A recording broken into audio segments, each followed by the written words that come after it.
The following program may contain subject matter and language suitable for mature audiences.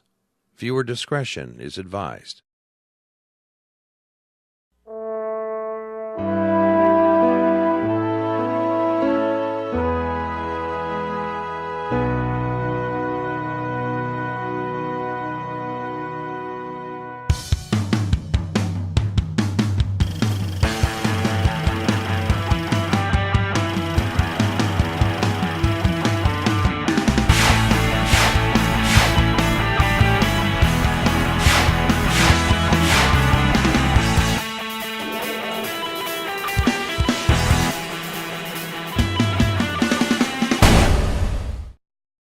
And welcome back to Season 3 of The Meltdown. It's nice to have you back with us again one more time. My name is Norm. And my name is Jeff. And this is my co-host, Jeff. And this is my co-host, Norm, right here. And today, we are talking about redundancy. Today, I want to also, we would like to announce that we have a special segment coming up with a very good dear friend of ours, Lou Saracino, and he is going to be doing a Meltdown Minute with Lou.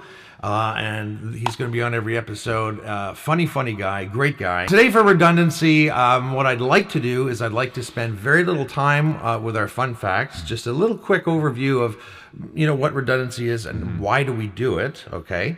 And then we'll jump into Meltdown Minute with Lou, and then we're going to have some fun with our stupidness because I've got a whole whack of redundant phrases, and I'm sure we'll have a good time. And you'll probably learn today, if nothing else, you will learn, A, we're annoying, and B, or two, you choose the numeral, you will learn that you probably say a lot of redundant stuff as well, and maybe this will help you. And that's why Jeff and I really do this show. It's to help mankind. Yes, you will certainly for sure learn not to be redundant for sure. 100%. So let's begin with some Meltdown fun facts. Here are some Meltdown needlessly redundant fun facts. So in English usage, redundancy is usually defined as the use of two or more words that say the same thing. But we also use the term to refer to any expression in which a modifier's meaning is contained in the word it modifies. For example, early beginnings, or merge together, and you gave us the example of past history. Think of redundancies as word overflows. It's a good way to look at it. Now, the question, Jeff, now that we know what redundancies are, the real question is why? Why do we use them? Well, here's an interesting thought. Overemphasis. Had to sneak that one in, eh? Yeah. It's interesting that we are seeing more of these redundant phrases used in the media and in our personal lives. When we speak, it's easy to throw in words because it really doesn't require any extra work. When we write, we learn to edit to a certain degree as we go along, and this results in us eliminating additional words and phrases because when we do, it saves time and effort. Agreed? Yeah, okay. I do agree. Now, since far more people are writing than a generation or two ago because of technology and social media, it's interesting that in verbal conversations, we seem to be going the other way and adding additional words. You would think since we're writing and editing more as we do, that the same skill would transfer to verbal communication as we learn phrases like over to and off to can be replaced with the word to, but apparently not. So, to have some fun with redundancy, let's now throw it over to Lou Saracino in a Meltdown Minute with Lou.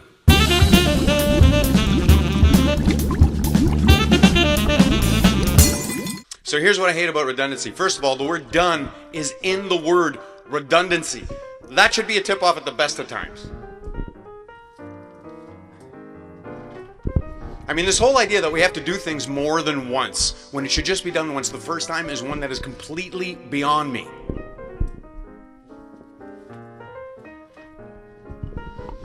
I mean, why not do it right the first time? And here's the thing about redundancy. Redundancy is another word for useless. That's exactly what it comes down to. So if it's useless, therefore, it's not necessary.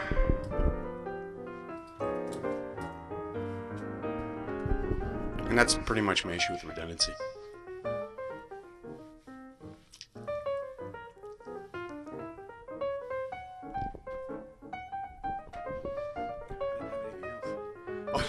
You're giving me time. He just gave me a countdown, which was a little redundant because I already ended it. That was the whole thing. Okay, so now we're going to have some fun with some Meltdown stupidness. So today we have 36 redundant phrases that you should avoid. And we're not just going to tell you what the phrases are, but we're going to tell you why they should be avoided. Sound good, Jeff? That sounds good to me. 36 of them. Yeah, so we're going to roll through 36. these. We got to roll through these. Okay. Okay, here we go. Absolutely certain.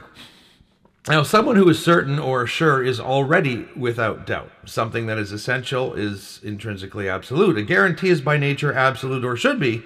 Abandoned absolutely in such usage. Certain is fine. I'm certain. Okay, number 2, an actual fact. Now, how many times have you heard that? Yeah, it's an actual fact. Well, a fact is something confirmed to have happened, and actual is extraneous in these instances, so you don't need it.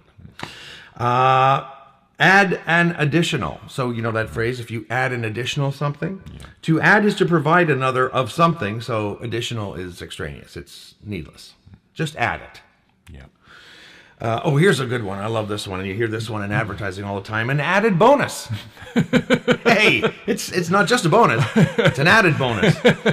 Well, you know what? A bonus is already an extra feature, so added is redundant. So stop using it. Advertisers. And here's another one. If you want to take a holiday or something, let's say you want to take some time off work, what do you typically have to provide?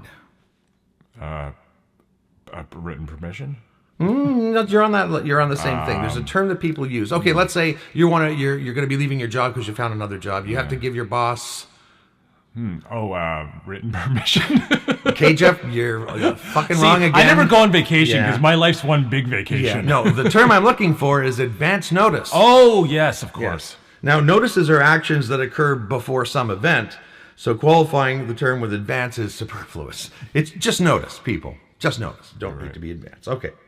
And here's another phrase people use, as for example. Well, as implies that an example is being provided. So you can get rid of the example part. Here's another one. Ask a question. How many times do people ask a question? To ask is to pose a question. So question is redundant. Can I ask you? Let me ask you, not let me ask you a question. Well, you are asking a question. Okay, here's one. At the present time. Well, at present means at this time, so you don't need the verbose version of it. Here's another one. Basic fundamentals. Think about that. Fundamentals are by their nature elementary, so you can easily remove basic. Yeah, another sports term. Where does it go from being basic fundamental to like extreme fundamental? So you're right. Exactly. It's just fundamental. It's just fundamental. Here's another one. The phrase filled to capacity. Well, something filled is done so to capacity. It's filled. So describing it as filled to capacity is just repetitive and unnecessary, right? Here's another one with the word filled. Completely filled. It's completely filled. Well, something that is filled or finished is thoroughly so. Completely is redundant. It's just filled. Now, have you ever had a dilemma, Jeff? Oh, yes. In your life? Have you ever had a difficult dilemma? They're all difficult. That's right. Therefore, a dilemma is by nature complicated, so you don't need the word difficult in front of it. And what about, after this show, we've done our show, we've gone through everything, and we will have accomplished our result, right? Our end result. Oh, end result. Hang on a second. A result is something that occurs at the end, so you don't need a result. It's the end. Exactly. End result. Here's another one.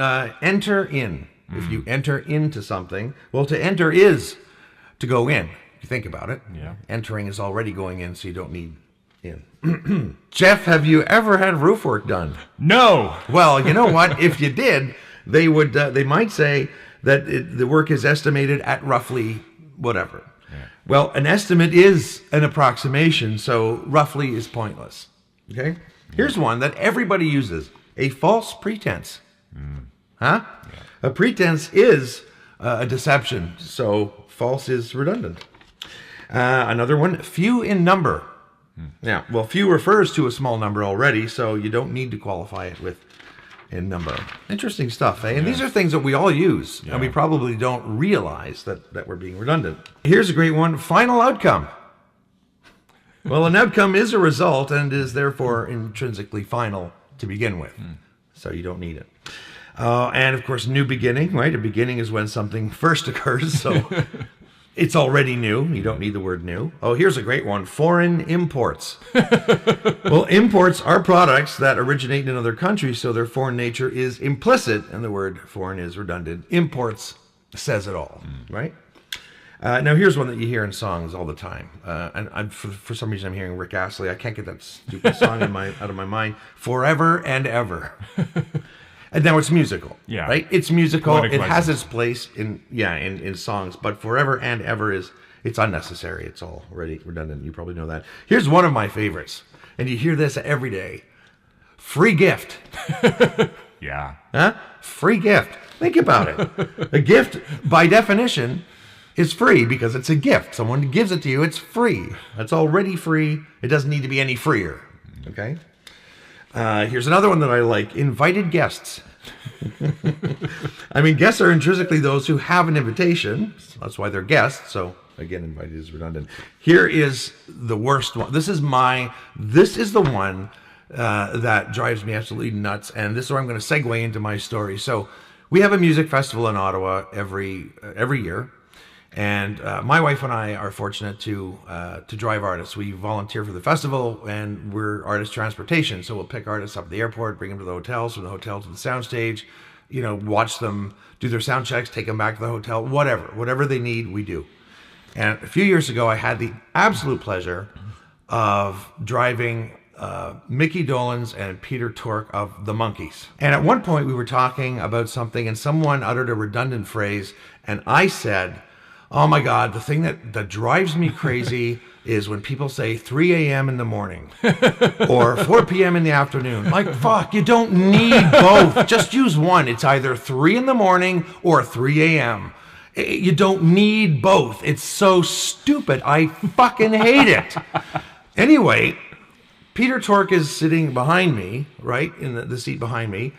And he starts going off, like he says, and he starts listing a whole bunch of them that he can't stand. He said it's one of the things in life that drives him crazy is redundancies. And he was listing them off like this. I felt a bond. Peter Tork and I had a bond with this redundancy stuff. It was crazy. One of the best days of my life. That sounds very exciting. It was very exciting. And, but yeah, that 3 a.m. in the morning thing, oh man, that pisses me off. Okay, let's continue. And we're almost done. We got another 10 or 11 to go. Plan ahead. Well, to plan is to prepare for the future. So ahead is needless. Head, monkeys. Head. Sorry. Throw that in. Here's another one. Possibly might. Yeah, I possibly might. Well, might indicates probability, so omit the redundant qualifier, possibly. Here's another one that you hear every single day. Postpone until later. Well, to postpone is to delay. You don't need the word later. Just postpone is fine. How about to protest against, Jeff? Yeah. Well, to protest is to communicate opposition. Against is redundant. Yes. Okay, remember that. Oh, how about this? Repeat again. Well, to repeat is to reiterate an action, so again is unnecessary. What about reverting back, when you revert back to something? Yeah. Well, something that returns to an earlier state. So, again, you don't need the word back. And yet all of these that we're talking about, the ones that you would recognize, they become so commonplace in our language that we don't even think twice, right? That's right. Here's another one, still remains. Well, something that remains is still in place. You figure it out. Now, here's one I thought was kind of interesting. Suddenly exploded. An explosion is an immediate event. So it can't be any more sudden than it is. It took 10 minutes for that building to explode. Suddenly. Here's one that, again, you probably wouldn't even think twice about. Therapeutic treatment. Well, treatment in the sense of medical care is by nature therapeutic. There you go. Yeah. Oh, here's one of my favorites. An unexpected surprise. Oh, it was an unexpected surprise to see Uncle Joe. Well, no surprise is expected, so the modifier is completely pointless. Here we go. An unintended mistake. Well, it's a mistake, so it was unintended in the first place, right? Are we right about that? Yes, these are hilarious. Yeah, and here's the last one, just to have some fun. A usual custom. It's a usual custom. Well, of course it is. A custom is something routinely and repeated, so it's, usually is kind of redundant. So there you go. I enjoyed those. Some of those are interesting, but some of them are eye-openers because we use them on a daily basis and we don't even realize, what we're saying. Folks, I hope you had a great time today. We had a lot of fun for sure. And we will see you in episode 2. Until then, cheerio. See you later.